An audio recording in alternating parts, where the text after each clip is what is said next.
अस्सलाम वालेकुम। Welcome to my channel. आज हम बहुत ही मज़ेदार और स्पेशल किस्म की शिनवारी मटन कढ़ाई बना रहे हैं, जिसे खा के आपको मज़ा आ जाएगा। तो चलें इस मज़ेदार सी कढ़ाई को बनाना शुरू करते हैं। कढ़ाई में हाफ के जी मटन, हाफ टेबल स्पून नमक और हाफ कप इसमें घी शामिल कर देंगे।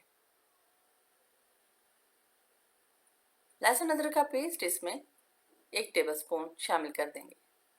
2 से 3 कप पानी डाल देंगे। मिक्स कर लेंगे अच्छी तरह से और मीडियम फ्लेम पर गोश्त को गला लेंगे।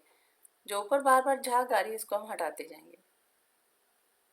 30 से 35 मिनट तक हमने गोश्त को गलने तक पका लेना है।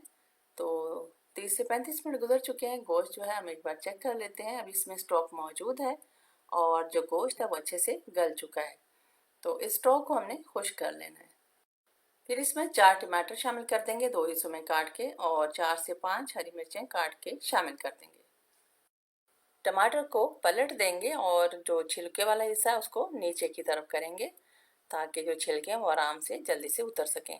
फिर इसमें हाफ कप पानी डाल के लीड लगा के कवर करके 8 से 10 मिनट तक पका लेंगे। तो टमाटर तब तक सॉफ्ट हो जाएंगे।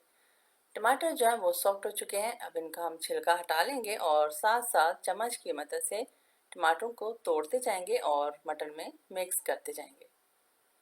बहुत अच्छी तरह से हमने टमाटरों को मिक्स कर लिया है। तो अब इसमें 2 टेबलस्पून दही को फेंट के शामिल कर देंगे और इसको भी मिक्स कर लेंगे अच्छी तरह से। फिर इसमें 2 टीस्पून कुटी काली मिर्च शामिल कर देंगे। काली मिर्च शामिल करके अच्छे से मिला देंगे। इसका बहुत ही अमेजिंग फ्लेवर आएगा कढ़ाई में। इस कढ़ाई की खास बात यह है कि इसमें बहुत कम मसाले शामिल किए जाते हैं।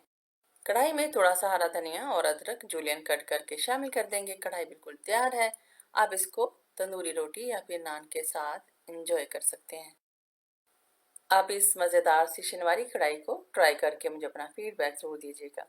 मिलते हैं ऐसी और ज़बरदस्त सी रेसिपी के साथ। अपना बहुत सारा ख्याल रखिएगा। अल्लाह हाफिज़।